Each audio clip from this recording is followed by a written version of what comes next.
Bom, primeiramente,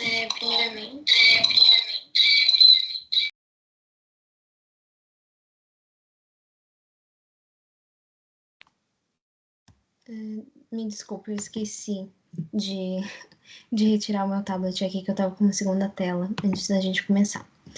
Bom, primeiro eu vou bem rapidamente me apresentar para vocês. Meu nome é Maria Luísa, eu sou aluna do quarto semestre da manhã. Aqui eu coloquei alguns dos projetos que eu faço parte na faculdade, mas nada muito relevante no momento. E eu também deixei o meu número de WhatsApp para caso vocês tenham alguma dúvida, alguma pergunta, alguma coisa que vocês queiram questionar depois, ou se vocês não entenderam, enfim. Já dando prosseguimento, eu separei aqui. Só um minuto.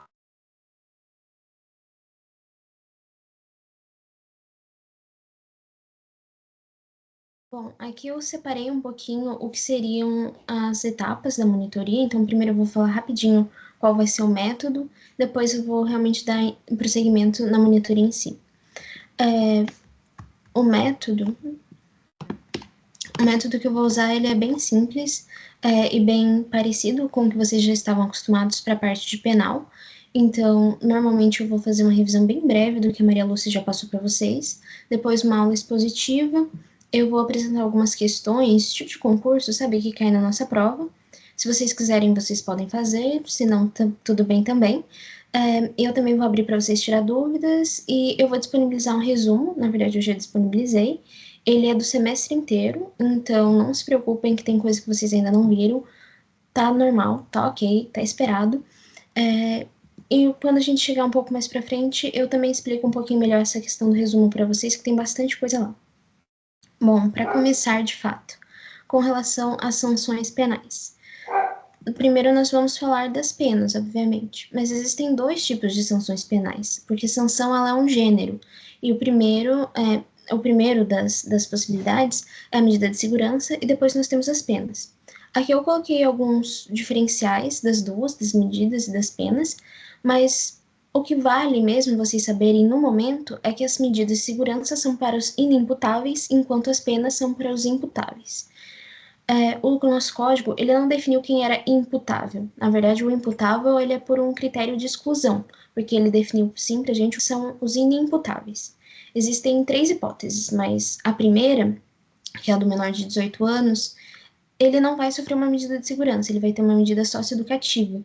Então, são só nas duas outras hipóteses que nós vamos ter um inimputável que vai receber uma medida de segurança.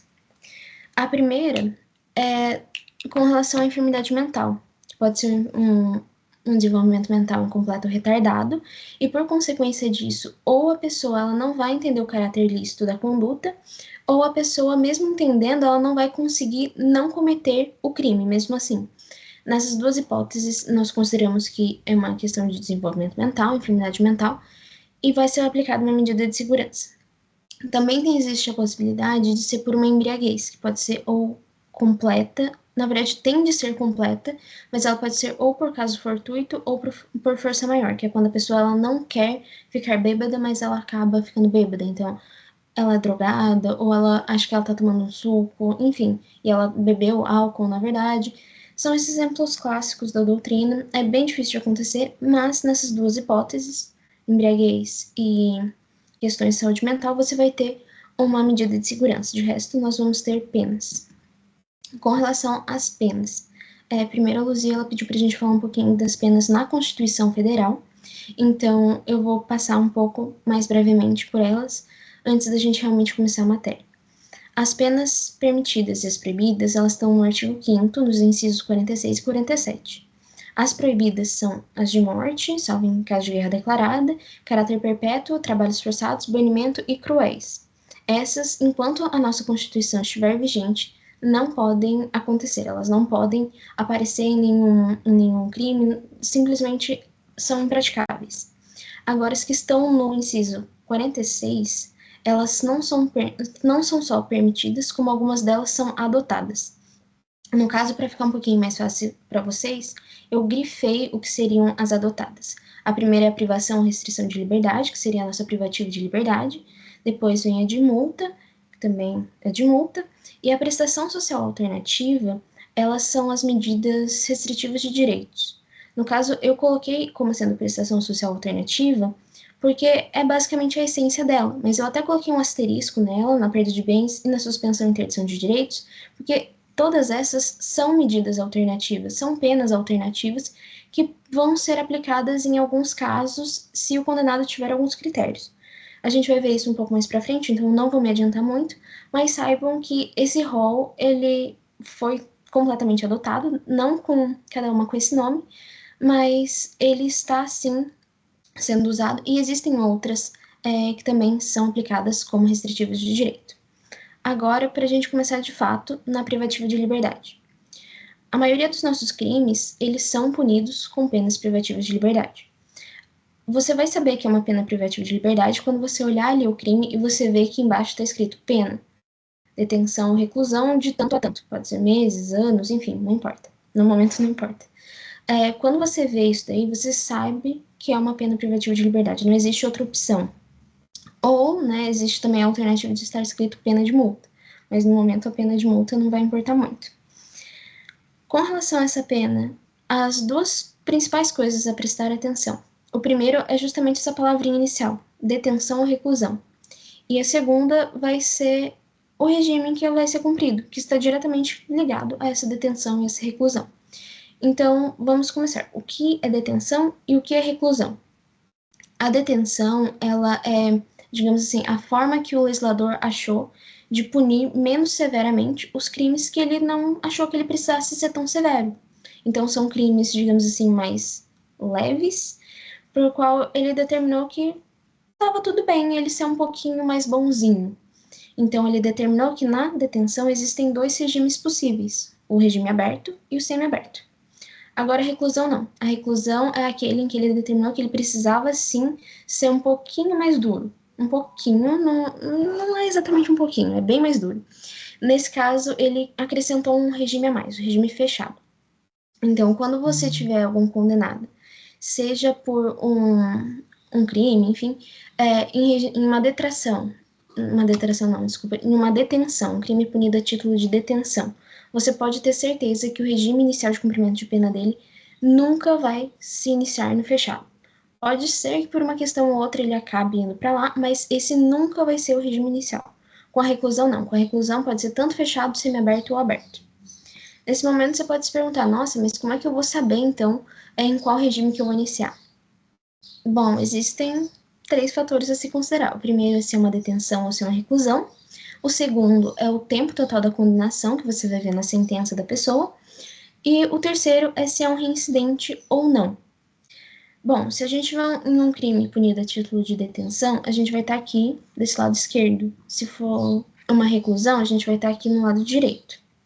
Então, digamos que eu tenho um homicídio, reclusão, homicídio simples, vai para ser mais fácil, reclusão de 6 a 20 anos, em uma pena de 7 anos. Não, 7 anos tá bom. 7 anos e um não reincidente. Então, aqui, ó, reclusão de 6 a 20 anos, estamos no lado direito. Eu falei que ele não é reincidente, então a gente tá aqui em cima, 7 anos. 7 anos, aqui, ó, entre 4 e inferior a 8 anos, regime semiaberto. Eu tô falando isso para vocês, eu tô, de certa forma, fazendo esse exercício com vocês no momento, mas o juiz, ele vai determinar na sentença, quando ele fizer a sentença, ele vai determinar a quantidade da pena e ele vai colocar certinho, iniciar o regime, iniciar o cumprimento de pena no regime e tal. Mas é importante você saber, até mesmo para você saber como é que ele chegou a essa conclusão, como que ele escolheu esse regime. E agora, com relação a reincidente, porque muitas das vezes você vai ver e vai falar, nossa, mas o que vai diferenciar ele ser um reincidente ou não? Ele já tem ali 7 anos semiaberto, pronto. Lembra que eu falei que o legislador ele queria ser um pouquinho mais duro quando ele colocou a pena de reclusão? Então, ele também queria ser um pouco mais duro quando ele criou a reincidência. Ele quis criar alguns critérios para alguns casos específicos, e a reincidência é um deles, é um dos critérios, é uma das coisas que podem aparecer, que podem agravar mais a pena da pessoa. No caso do reincidente, qual que é o entendimento? Essa pessoa já delinquiu uma vez, em um período de tempo relativamente curto, e ela veio a delinquir de novo. Então, ela não aprendeu absolutamente nada com essa pena que foi imposta a ele. Então, eu vou ter que ser um pouco mais duro. Então, se antes ele ia iniciar no fechado, no exemplo que eu dei, 7 anos, ele ia iniciar no fechado, agora ele vai iniciar no. Desculpa, ele ia iniciar no semiaberto, agora ele vai iniciar no fechado. Se ele tivesse uma pena menor, digamos, algum outro crime, sei lá, 3 anos. 3 anos, independentemente de ser detenção ou reclusão, ia ser regime aberto. Mas ele sendo um reincidente, eu não posso colocar ele no aberto, eu preciso colocar ele no semiaberto. E a gente vai ter esses critérios justamente no reincidente, ao menos para o código. Com relação à jurisprudência, a gente pode falar que ela talvez seja um pouco mais branda dependendo do caso concreto. Se a gente tiver um reincidente e uma pena bem menorzinha, sei lá, 1 ano, 2 anos, talvez, se o magistrado ele determinar que não precisa iniciar no semiaberto, ele pode colocar no aberto. E tem, inclusive, alguns doutrinadores que recomendam que ele inicie no aberto em condições assim. Tanto que eu coloquei aqui essa, digamos, essa tabelinha, no caso da reincidência, tanto na detenção quanto na reclusão, mas para fins de código, enfim, até mesmo jurisprudencialmente, não fica um pouco assim, porque não tem nada muito certo, nada muito determinado. O magistrado ele vai fazer o que ele achar melhor com relação àquele caso. Mas, segundo o código, você ia ver qual que seria o regime normal para aquela pena de um não reincidente e ia colocar em um regime mais gravoso. No caso, não teria como fazer isso se já fosse um regime inicial fechado para um não reincidente. Ele ia continuar no fechado, mas, enfim, a ideia é essa. Agora, falando um pouquinho mais dos regimes de cumprimento. Nós temos 3. O fechado, que só pode ser inicial, o regime inicial de cumprimento, naqueles casos em que a gente tem um crime punido a título de reclusão. E o semiaberto e o aberto, que podem ser regimes iniciais tanto na reclusão quanto na detenção. No caso do regime fechado, ele é realizado em estabelecimentos de segurança máxima ou média. A permanência, eu coloquei assim como permanência porque a gente vai mudar um pouquinho no aberto. Mas quando eu quero dizer com a permanência independe de fatores, é porque ela independe de fatores como idade. Então, desde que a pessoa esteja bem fisicamente, ela pode ter 70, 80, 90 anos, ela vai continuar no que a gente chama popularmente de prisão. Ela pode ter um filho dependente, ela pode ter que sustentar uma casa com 10 pessoas, nada disso importa, ela vai continuar no regime fechado. O trabalho e o estudo no fechado, eles geram um benefício chamado remissão, que eu vou abordar um pouquinho mais para frente, mas basicamente eles têm uma redução na pena, no total da pena, quando eles estudam e quando eles trabalham.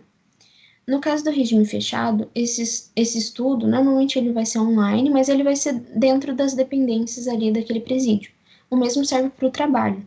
Apesar de que é possível, sim, o detento ele realizar trabalhos externos junto a órgãos públicos, mas existem muitos critérios, especialmente relacionados à supervisão desse preso, o comportamento dele também, o comportamento carcerário, e ele tem que ter cumprido ao menos 1/6 da pena. O problema disso, especialmente desse 1/6, é que se você for converter isso para uma porcentagem, 1/6 dá em torno de 16,66666. Esse 16,66666 já é, por exemplo, maior do que o mínimo que os condenados eles conseguem progredir, que é com 16% exatamente.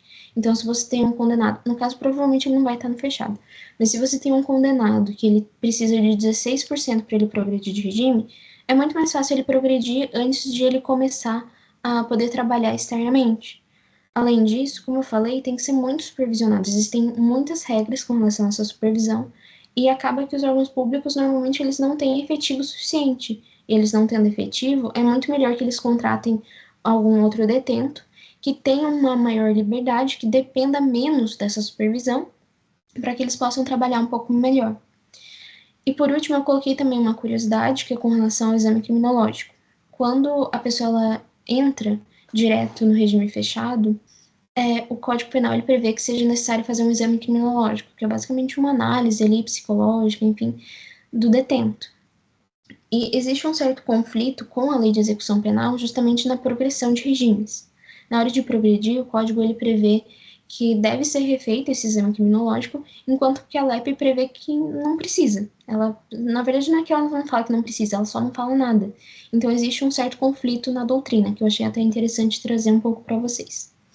Com relação ao regime semiaberto, ele é feito nas colônias agrícolas ou industriais, e a permanência também independe de fatores. Quando eu coloco que ele é feito as pessoas permanecem nas colônias agrícolas ou industriais, isso é na teoria. Na prática, vocês vão ver que é bem diferente, não tem espaço para todo mundo nessas colônias. O trabalho e o estudo, ele continua gerando a remissão, então as pessoas elas continuam se beneficiando disso, dessa diminuição da pena, mas o trabalho externo e o estudo externo também, eles são mais facilitados, porque essa pessoa ela tem mais mobilidade, então ela pode mais facilmente ir para uma faculdade, ir para, não sei, um curso, ir para um trabalho em uma fábrica, enfim. Eles têm uma mobilidade maior. Ainda vai ser registrado, ainda vai ser supervisionado, então, saiu tal hora, voltou tal hora, foi fazer isso, depois também tem um relatório do lugar, ele foi, enfim.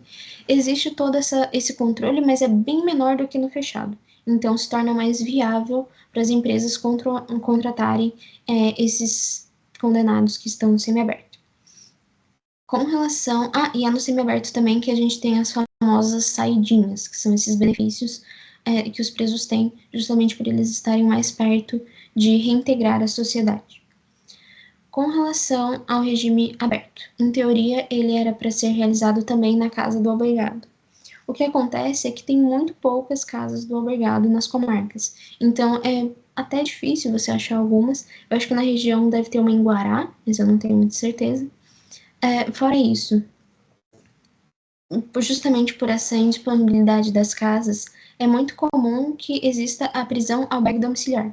E existe também a hipótese de, mesmo existindo a casa do albergado na comarca, a pessoa poder fazer uma prisão albergue domiciliar se ela tiver alguns fatores, que é justamente por isso que eu coloquei que as outras independem de fatores, porque essa depende. Se você for maior de 70 anos, portador de moléstia grave, for uma mulher grávida, ou alguma pessoa que tenha filhos menores ou portadores de deficiência, que cuide de algum portador de deficiência, essa pessoa ela pode cumprir a pena em casa. Isso não acontece para os outros regimes. No regime fechado, no semiaberto, você só vai sair assim aleatoriamente se tiver alguma emergência médica. Então, a pessoa está morrendo, precisa ir. Aí tudo bem, você pode sair daquele presídio e ter esse atendimento, mas você não vai para sua casa. No fechado e no semiaberto, você não vai para sua casa sim. No aberto é possível sim, se você estiver na prisão aberta domiciliar.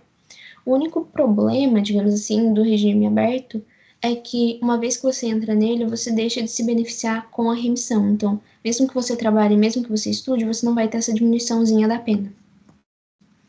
Agora, com relação à detração e à reincidência.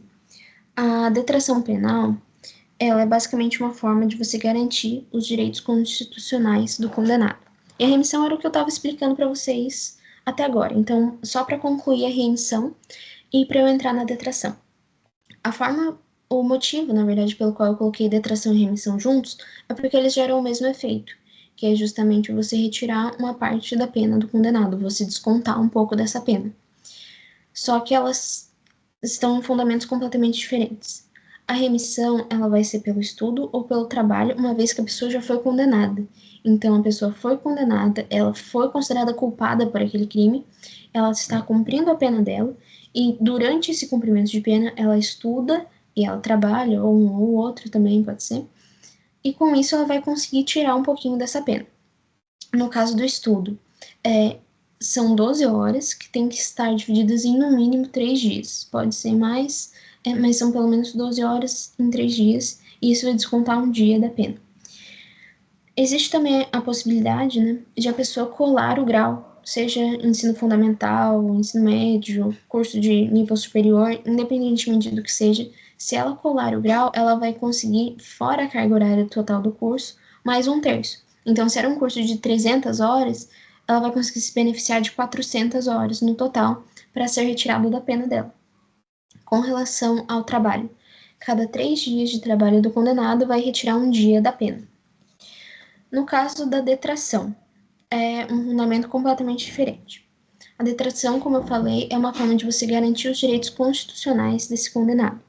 Então, segundo a nossa Constituição, ninguém pode ser considerado culpado antes do trânsito em julgado da sentença condenatória. Ou seja, a partir do momento que a gente tem uma sentença falando essa pessoa é culpada, ela cometeu o crime, essa é a pena. É nesse momento que nós vamos passar a realmente considerar o cumprimento de pena, que ela vai ser presa, que ela vai, enfim, passar todo esse processo. Só que existe alguns casos, existem algumas situações em que vai ser preciso e que a própria legislação previu que era necessário que a pessoa ficasse presa antes, que é o que a gente chama de prisões provisórias. No caso, eu coloquei aqui as 3 possibilidades. Eu não vou explicar as 3, até mesmo porque eu acho que não dá tempo e também não vai cair na prova de vocês, então é mais rapidinho, só para vocês entenderem quais são elas e que elas existem. Mas se a pessoa, ela for condenada, ao final, se ela não for condenada, esquece isso daqui, não existe detração para ela, ela não é culpada. Mas se a pessoa ela for condenada e antes dela ser condenada, ela tiver passado por alguma prisão provisória, ela vai ter o direito de ter descontado do total da pena dela esse tempo que ela passou em prisão provisória, independentemente de qual tenha sido.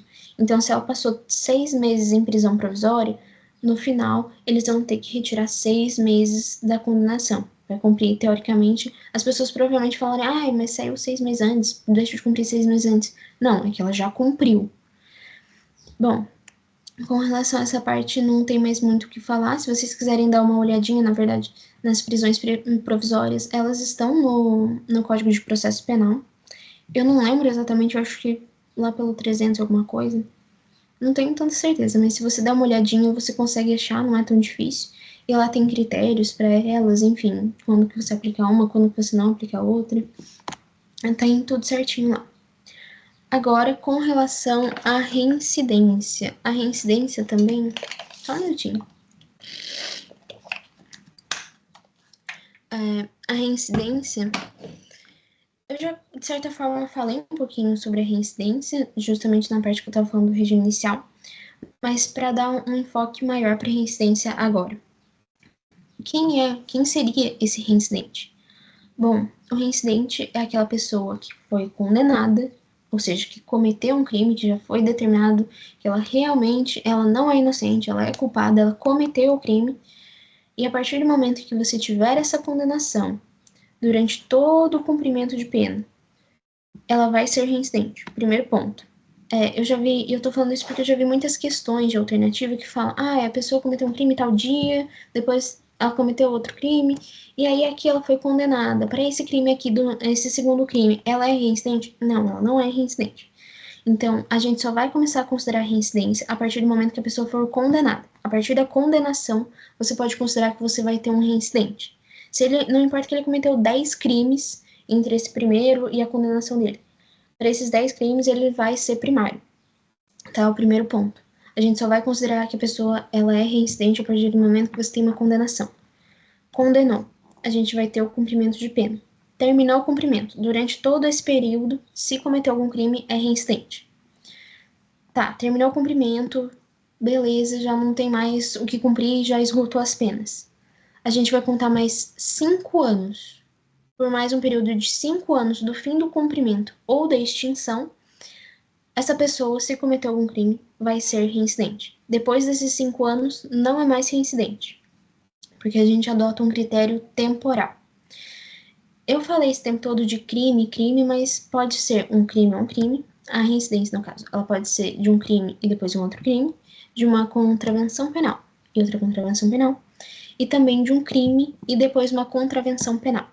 A gente tem um caso muito específico, que é o da contravenção penal e depois um crime, que ele não pode ser considerado reincidente. E aí, para explicar um pouco isso, eu vou ter que voltar, eu acho que na matéria que vocês tiveram no primeiro ano com relação à analogia.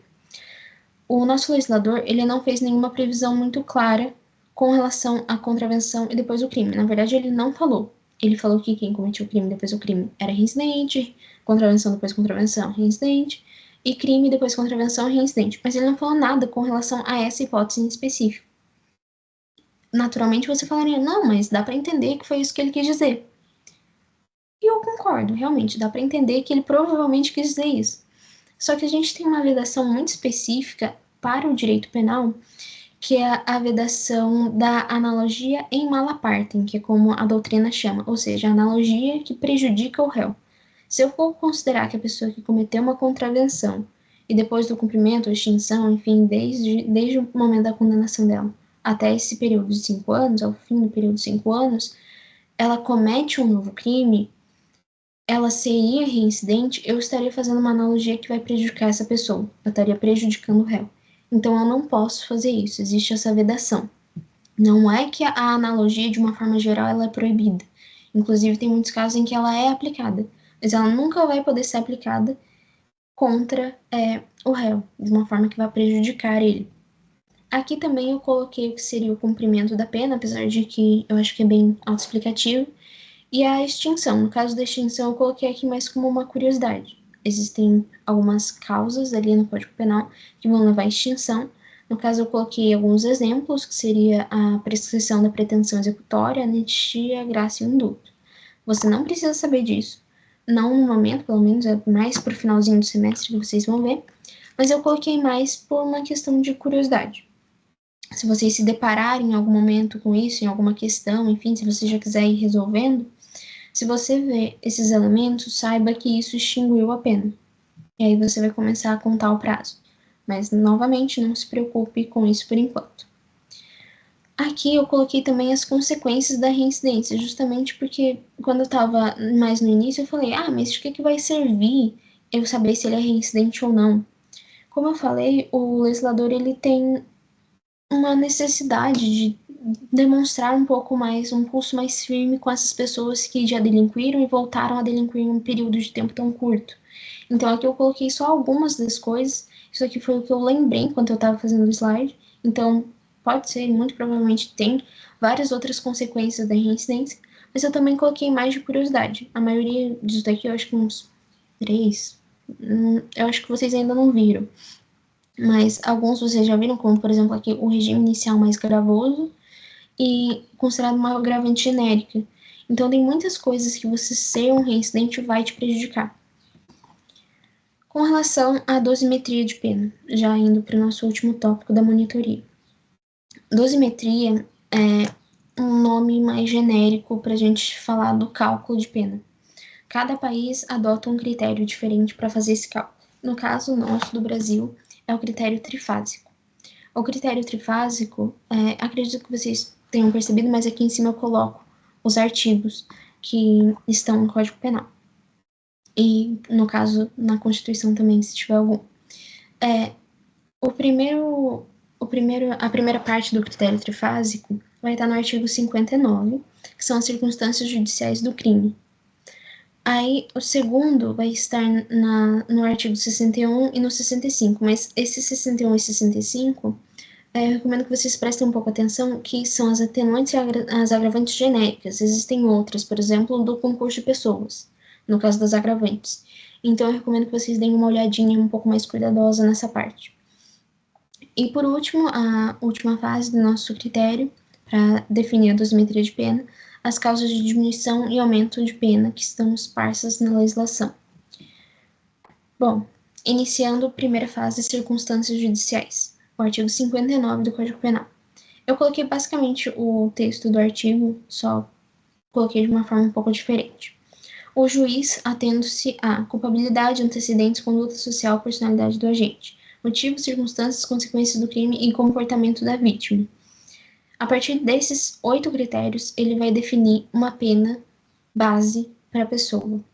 E isso vai variar, sim, de conforme condenado por condenado, não é porque, cometeu o mesmo crime, vai ter a mesma pena base. Não, isso daí tem que ser analisado caso a caso, são fatores muito subjetivos. O primeiro deles é a culpabilidade. No final do semestre passado, eu acredito que vocês tenham visto os excludentes de culpabilidade. Esquece isso.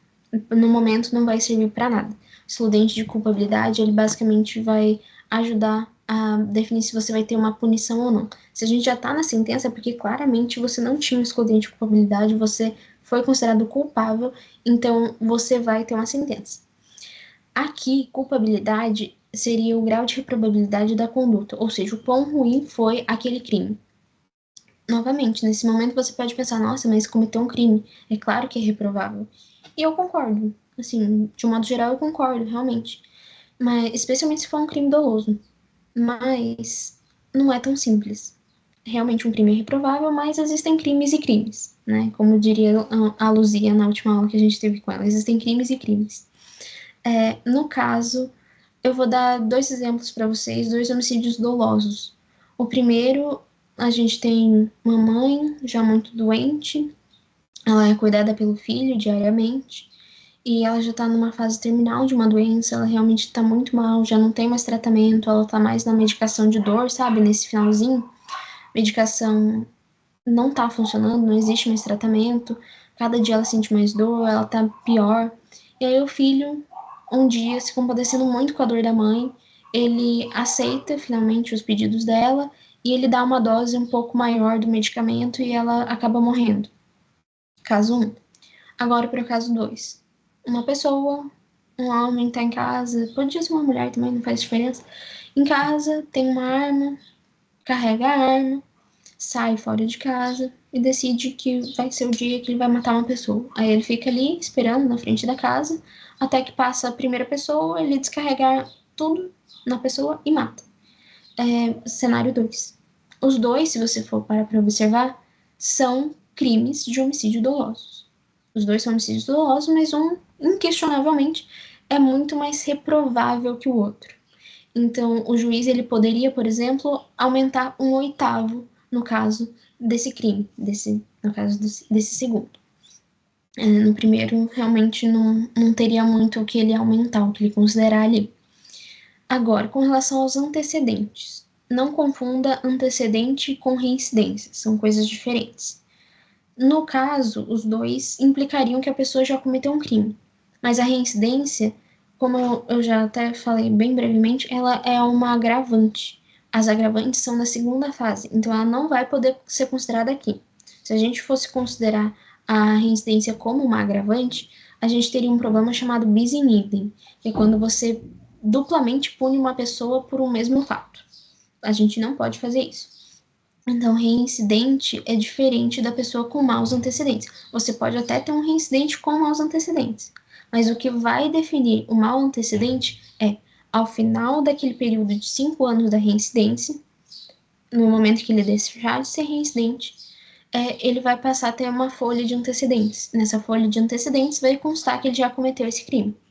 Então, a partir desse momento, ele deixou de ser reincidente, ele vai ter um antecedente ruim. Só que isso daí também não é perpétuo. Então, eles consideram, no caso do STF, com base no direito do esquecimento, que depois de 20 anos você também já tem que desconsiderar aquele crime como sendo um mau antecedente. Mas de uma forma geral, basicamente, guardem que a pessoa cometeu um crime, passou o período de reincidência, não é mais reincidente, aquilo passa a ser um mau antecedente. Com relação à conduta social, é basicamente a forma como a sociedade vê aquela pessoa. Então, a sociedade vê aquela pessoa como, sei lá, alguém problemático, alguém bom, alguém que não faz muita diferença, então um ser mais neutro ali, também é uma possibilidade. Com base nisso, o juiz ele pode ou não decretar um aumento nessa parte. Com relação à personalidade do agente. A personalidade do agente aqui, geralmente a doutrina fala personalidade voltada para o crime, alguma coisa assim. No caso do César Bittencourt, que é o doutrinador que eu leio principalmente, no caso da personalidade, ele, na verdade, para tudo, você precisa de alguma comprovação, você precisa fundamentar. No caso da personalidade, ele sempre fala, tem um laudo. Se o juiz ele vai considerar isso como um traço de personalidade ruim, é preciso que ele tenha um laudo para fundamentar. Então, ele tem, sei lá, uma determinada doença e por conta dessa doença, enfim. Mas aí também é um pouco difícil essa parte, porque dependendo da doença, pode ser que não tenha como considerar, pode ser que eles tentem uma inimputabilidade. Então, esse é um ponto um pouco complicado de você fazer um aumento, considerar um aumento, por exemplo, da pena base, do juiz, na verdade, considerar um aumento da pena base. Agora, com relação à outra coluna, motivos relativos ao crime. Os motivos é justamente a motivação do agente. Existe alguma motivação, digamos assim, nobre por trás do crime? Porque pode existir. Vocês vão ver mais pra frente, por exemplo, o homicídio privilegiado, que é quando ele é cometido por um fato de relevante valor moral ou social. Então, o agente, naquela circunstância, considerou que a sociedade precisava que ele cometesse aquele crime, que ele matasse aquela pessoa. Então, pode ser ali que no motivo exista alguma coisa. Também pode ser que ele tenha algum motivo muito ruim. Mas eu ia falar um motivo torpe, mas aí a gente já vai para agravante. Os motivos também são bem relativos, são bem subjetivos. Agora, nas circunstâncias, existe um ponto muito crucial aqui, porque a circunstância, ela vai ser residual. A residual, por quê? Porque, primeiro, um homicídio, vamos falar de uma forma genérica, um homicídio, eu não posso considerar como uma circunstância do crime ter matado alguém, isso é uma elementar. Então, a gente vai ter que ter muito cuidado, porque a circunstância, ela não pode ser elementar do crime, ela não pode definir aquele crime. Além disso, se se você pensa, isso aqui podia ser uma circunstância, dê uma olhada nas agravantes, dê uma olhada nas atenuantes e dê uma olhada nas causas de aumento e diminuição de pena. Porque se for uma causa de aumento e diminuição, se for uma agravante, utilize nessas fases, não utilize nessa primeira. O motivo, novamente, bis in idem, você não poderia punir a pessoa duas vezes, e também existe essa preferência por fazer esse aumento de pena nas outras fases, porque nas outras fases você consegue aumentar uma fração maior. Então, você consegue punir a pessoa mais severamente por conta dessa circunstância, que na verdade não seria uma circunstância, seria uma agravante, seria uma causa de aumento, enfim. Agora, consequências do crime. Esse consequências do crime também é um pouco abstrato, mas é um pouco mais concreto ao mesmo tempo. Porque a Luzia, ela sempre traz um caso concreto da Isabela Nardoni. Nesse caso, ela leu a sentença com a gente, e eu lembro que nessa parte das consequências do crime, o juiz ele fundamentava parte da decisão dele de aumentar a pena dos Nardoni, porque a mãe da Isabela Nardoni sofreu muito com a perda da filha. Nessa parte, a Luzia fez uma crítica, e uma crítica muito justa, que eu concordo, inclusive, que é as consequências do crime, em teoria, elas deveriam ser outros elementos, outros fatos que aconteceram em decorrência daquele crime e que você pode imputar essa culpa no agente. Boa parte do sofrimento da mãe da Isabelle Nardoni foi justamente por conta do envolvimento da mídia. Só que em momento nenhum os Nardoni quiseram o envolvimento da vítima ou de alguma forma provocaram esse envolvimento. Ele não convidou essas pessoas, ele não convidou esses repórteres, ele não fez nada além, é claro, de matar a menina, que fosse levar a isso. E é esperado nesses casos que a mãe ela se sinta muito mal, que ela fique muito triste com a morte da sua criança, com a morte do seu filho. Então, nesses casos, consequências do crime tem que ser uma consequência que você não possa, na verdade, uma consequência que você possa atribuir ao agente e que não seja uma consequência esperada. Além disso, para terminar, o comportamento da vítima. Normalmente, a vítima ela age como vítima, ou seja, ela é pega de surpresa naquilo e ela não faz nada, ela só aceita, digamos assim, que ela é uma vítima e ela segue. Talvez não, né? Mas enfim.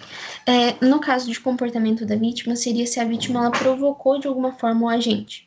Não que isso torne muito melhor, mas digamos que o crime seja uma lesão corporal, que o agente bateu na vítima. Mas qual que foi o contexto? Eles estavam num bar, eles estavam discutindo, e aí o agente bateu nele depois de muita discussão, muitos problemas ali, enfim, aconteceu isso. Então pode ser que o fato de a vítima ter provocado ali durante aquela discussão possa levar a uma diminuição dessa pena base. Um ponto importante nessa fase é que, sabe aquele parâmetro que eu falei no início, como por exemplo do homicídio, 6 a 20 anos? Nessa primeira etapa, você não pode sair desses limites, então a pena não pode ser menor que 6 anos e também não pode ser maior que 20. Ela tem que ficar ali naquele meio termo. Você não pode mudar muito isso, ao menos não nessa fase.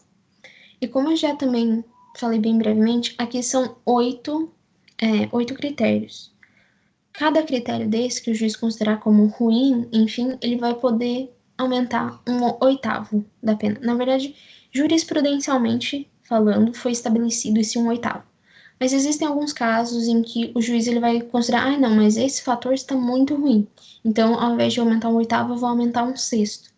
Então, normalmente, esses juízes, eles ficam entre um oitavo e um sexto, mas não existe nenhum número muito certo. O código ele não define nada.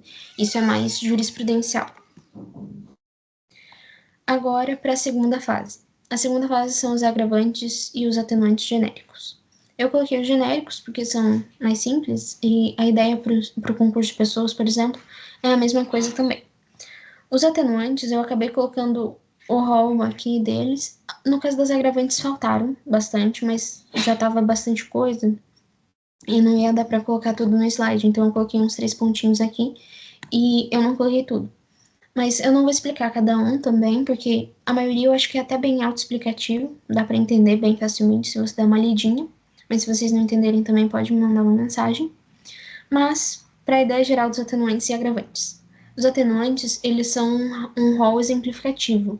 Então, fora o que está aqui, o juiz ele pode considerar o que ele quiser como sendo um atenuante. Então, a pessoa, ela falou ali em determinado momento, ela, não sei, qualquer coisa que ele possa, literalmente qualquer coisa que ele queira considerar naquele crime, ele vai poder considerar como sendo um atenuante. O mesmo não vai se aplicar para agravante. A agravante ela é um rol taxativo, então é só o que está ali no código que o juiz pode considerar como sendo um agravante. Então, ele não pode olhar o que seria, teoricamente, uma circunstância judicial, ou seja, um residual, e falar, não, eu acho que isso aqui foi muito ruim, então eu vou considerar que isso aqui é um agravante para eu conseguir aumentar mais a pena dele. Não vai dar para fazer isso. Novamente, o código ele não estabelece nenhuma quantidade específica para você aumentar ou você diminuir no caso de uma atenuante ou um agravante. Mas jurisprudencialmente é comum que aumente ou diminua de 1/6. Agora, com relação à terceira fase, que são as causas de aumento e diminuição de pena, eu optei por fazer como um comparativo com as atenuantes e as agravantes, até mesmo porque muitas das vezes eu já vi alguns colegas meus de sala se tendo algumas dúvidas com relação a isso. E até mesmo a Luzia já chegou a perguntar isso na minha sala algumas vezes, ninguém falou nada, então eu achei melhor dar uma explicaçãozinha breve. No caso das causas de aumento e diminuição, que são agora a terceira fase. Geralmente, existem algumas genéricas que podem ser aplicadas para todos os crimes, como por exemplo o da tentativa, a diminuição pela tentativa, mas de uma forma geral, elas têm crime a crime. Então, se você quiser, existe alguma causa de aumento de pena, sei lá, na importunação sexual. Você vai lá, você olha direto ali no artigo da importunação sexual e você vai ver se tem ou não uma causa de aumento e diminuição. Eu quero saber se tem no homicídio. Abre o homicídio, olha lá, dá pra você ver se tem. Existem, como eu já falei, as genéricas, que é bem difícil de você achar. A única que eu consegui lembrar foi justamente a tentativa. Mas até que existem, tá? Não, elas existem, é só pra você procurar. Mas normalmente elas são crime a crime. E se elas são para um crime, elas não são para o outro, tá? A não ser que seja tipo, aplicam-se em todos desse capítulo. Aí os crimes que estão naquele capítulo, você vai aplicar aquele aumento ou aquela diminuição. Mas de uma forma geral, não vai se propagar para mais de um crime. Além disso, vocês vão ver que as causas de aumento e diminuição, elas têm uma fração específica. No caso aqui, eu coloquei a tentativa, diminuição de 1/3 a 2/3, ou seja, uma quantidade específica que o juiz ele vai determinar ali, eu vou diminuir metade, eu vou diminuir 1/3. Ele pode trabalhar ali dentre esses parâmetros. E esse, na verdade, é a maior dica para você achar qual que vai ser uma causa de aumento e qual que vai ser uma causa de diminuição. Já as atenuantes e os agravantes, como eu falei, elas não são aplicadas caso a caso, elas são genéricas porque elas vão se aplicar a todos os crimes que estão ali no código. Além disso, elas não têm uma fração específica. Então, você nunca vai achar, reincidência, aumente a pena em metade. Não tem. Inclusive, eu coloquei aqui as agravantes da reincidência. Só tem, inciso primeiro, a reincidência. Não tem nenhuma fração. É comum, como eu falei, ser de 1/6, mas não necessariamente. Não existe nada especificando que vai ser de fato esse 1/6. Então, teoricamente, o juiz poderia colocar qualquer coisa. A terceira fase, as causas de diminuição e aumento, é a única fase que você vai ter que vai ser possível tirar a pena daqueles limites legais. Então, no caso do homicídio simples, nessa fase, a pena ela vai poder ser inferior a 6 anos, assim como ela vai poder ser superior a 20 anos. Bom, para finalizar, eu coloquei aqui algumas questões para vocês. O meu intuito é deixar para que vocês deem uma olhadinha nisso. Se vocês quiserem, vocês podem tentar resolver. Se vocês não entenderem ou tiverem alguma dificuldade, vocês podem me mandar, eu ajudo vocês, até mesmo porque eu trouxe essas questões para vocês. Enfim, eu vou deixar a critério de vocês, se vocês precisarem de ajuda. Mas eu não vou resolvê-las com vocês durante as aulas, a não ser que você realmente queira, você peça durante a aula, talvez eu possa fazer isso. Mas de um modo geral, eu não vou. E eu também não vou passar desse slide, porque depois vai ter um gabarito. Eu também disponibilizei um link para o resumo, que eu também já mandei para o Matheus da monitoria, então vocês têm acesso ali ao resumo certinho.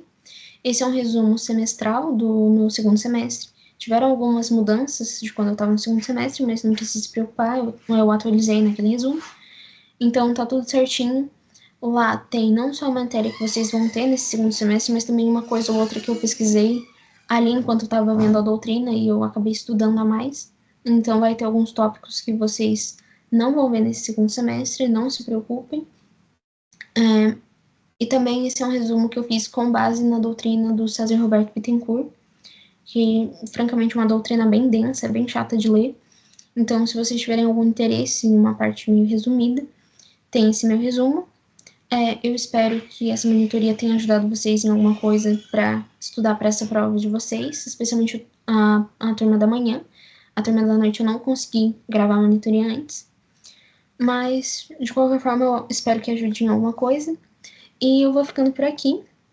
Basicamente, vai ser isso da minha parte. E, novamente, fico à disposição de vocês para o que vocês precisarem.